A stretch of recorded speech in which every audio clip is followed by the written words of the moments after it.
Bonjour et bienvenue, aujourd'hui nous allons faire une petite animation logo sur le logiciel HitFilm 4 Express. Bienvenue sur Easy Video. Alors si vous êtes intéressé par le montage vidéo, par les effets spéciaux ou encore les astuces YouTube pour agrandir sa chaîne, vous êtes au bon endroit, n'hésitez surtout pas à vous abonner. Alors aujourd'hui, nous allons faire une petite animation sur HitFilm 4 Express où nous allons voir le principe de l'animation sur ce logiciel. Alors, nous sommes sur HitFilm 4 Express. Alors, je vous rappelle que ce logiciel, c'est à la fois un logiciel de montage vidéo et un logiciel d'effets spéciaux. Pour résumer, c'est comme si on avait Premiere Pro et After Effects. Alors la dernière fois, nous avons vu la partie montage vidéo. Je vous invite tous de ce pas, si vous ne l'avez pas vu, à regarder la vidéo. Aujourd'hui, nous allons nous intéresser sur la partie composition, animation. D'accord? Et le but, c'est de faire une mini-animation sur notre logo. Donc on va tout de suite faire Start Compositing. Start Compositing. Le premier réflexe qu'on va faire, c'est importer.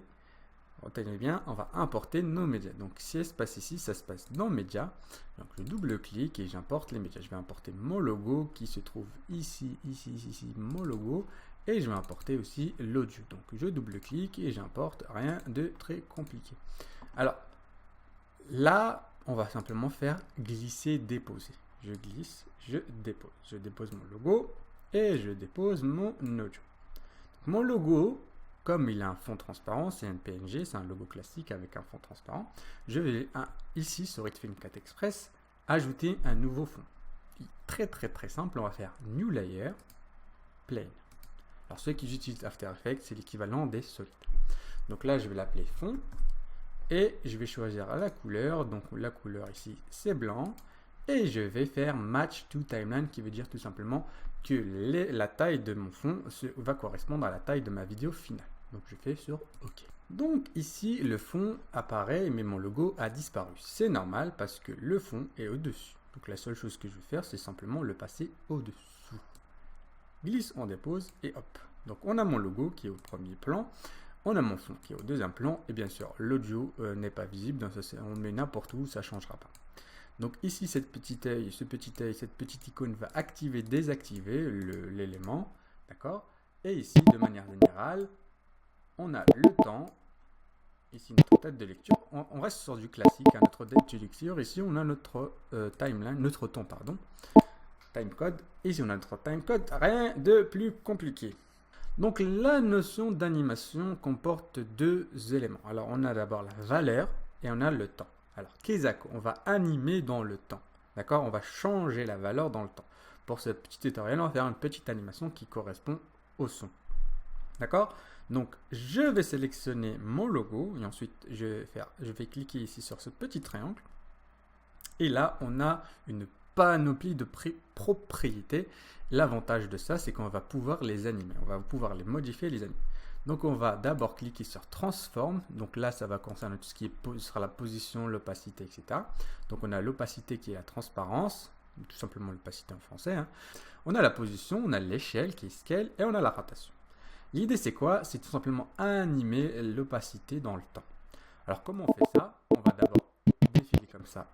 Ici, notre timecode, on est à 0. J'appuie ici et je change la valeur. Donc 0, c'est transparent, tout simplement invisible, et 100%, c'est visible.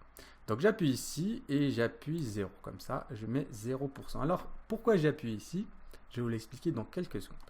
Je déplace ma timeline et je vais mettre 100%. Donc là, regardez ici, si vous avez noté, on a deux petits carrés, losanges pour être exact, qui tout simplement nous indiquent la valeur de notre image clé. Retenez bien ce mot image clé. Alors l'image clé, c'est tout simplement la valeur de notre propriété dans le temps. Respirer, c'est la chose la plus difficile. Une fois que vous aurez compris ça, vous avez tout compris le système d'animation moderne. Alors c'est une animation vectorielle et l'idée c'est quoi? C'est que le logiciel HitFilm 4 Express va animer dans le temps, va changer la valeur, enfin va compter tout simplement de 0 à 100 en 1 seconde et 23 millièmes de seconde. Donc 1,23 secondes. Voilà, c'est ça le principe. On On appuie une fois simplement ici sur la propriété qu'on veut animer. Et tout simplement, après, on déplace dans le temps et on change la valeur. Par exemple, là, j'ai envie de qu'ils disparaissent. Et regardez, donc de 0 à 1 seconde, il va être à 100%. Et de 1 seconde à 3 secondes, il va devenir invisible. Et donc, si j'appuie lecture, et là, il va redisparaître. Regardez bien, il redisparaît. Donc voilà le principe de l'animation. J'ai juste à effacer ça. Là, bon, c'est moche. Là, ce que j'ai envie de rajouter, c'est simplement une animation sur l'échelle. Donc mon logo va apparaître d'abord en grand, ensuite il va se rétrécir. En suivant le temps, bien entendu. En suivant, pardon, le son. Donc l'idée, c'est je vais essayer de synchroniser l'animation avec le son. Rien de plus simple. Je vais d'abord ici appuyer et je vais agrandir l'échelle, on va dire à 200%. Ensuite, dans le temps, là, on a un petit bruit ici. Je le vois ici aussi. Donc là, je vais rétrécir jusqu'à 100%. Et là, ici, on a le son qui dure. Donc, je vais simplement, voilà, les faire baisser dans le temps. Hop, CTRL Z. Et on va voir ce que ça donne. Voilà, ça correspond un peu plus au son, un peu plus à l'animation, au son, etc. Donc l'idée, on a synchronisé l'animation avec le son. La seule chose que vous devez retenir, c'est tout simplement les images clés vont nous permettre d'animer les propriétés qu'on veut. Là, on a fait une petite animation sur l'opacité et sur l'échelle. Vous pouvez animer sur la rotation, vous pouvez animer sur les positions, etc. À vous de faire n'importe quoi. Moi, j'ai fait une petite animation simple pour vous montrer comment cela fonctionne. Alors, c'est pas fini. Donc là où ça commence à un petit peu être un peu bizarre, c'est que là, l'animation, regardez, elle dure longtemps et j'ai envie d'enregistrer, j'ai envie d'exporter ça. J'ai envie d'exporter ma vidéo. Alors, on va basculer sur le montage vidéo tout simplement en cliquant ici. Donc là, on a notre composition, c'est tout simplement, on va dire, là, on a fait l'animation, mais on va basculer sur le montage vidéo. Et là, qu'est-ce qu'on va faire? C'est que la composition, regardez ici, c'est un élément. C'est comme si on avait une vidéo, si vous voulez. On a juste à la glisser, déposer dans notre montage vidéo. Alors, comment, pour faire simple, c'est comme si, qu'en fait, on avait une vidéo toute prête. Ici, on fait ce qu'on veut à l'intérieur, on fait une animation, on fait des effets spéciaux, on fait ce qu'on veut. Et ensuite, on rebascule sur le montage vidéo. Et là, on peut le couper, découper, réorganiser. C'est vraiment très important, très intéressant surtout. C'est par exemple, là, pour une X raison, on veut changer plus tard notre animation. Donc, j'ai juste à double-cliquer et par exemple, changer le fond. Par exemple, on retirer le fond. Et là, regardez, c'est dynamique. Quand je reviens dans le montage vidéo, il n'y a plus de fond. Pareil, là, j'ai envie de mettre une autre couleur. Ça fonctionne quand même. Donc, je bascule sur le montage vidéo qui est éditeur. Donc là, je regarde ma composition. Ça s'arrête là. Hop. Après, j'ai juste à couper avec cet outil-là. Hop. Et effacer avec cet outil-là. Hop. Et là, je fais quoi? Je fais exporter. J'appuie sur exporter.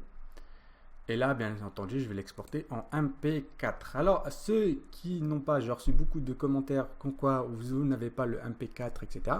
Alors, il suffit simplement d'activer son logiciel. Alors, pour ce faire, on va dans File, Options, Activation.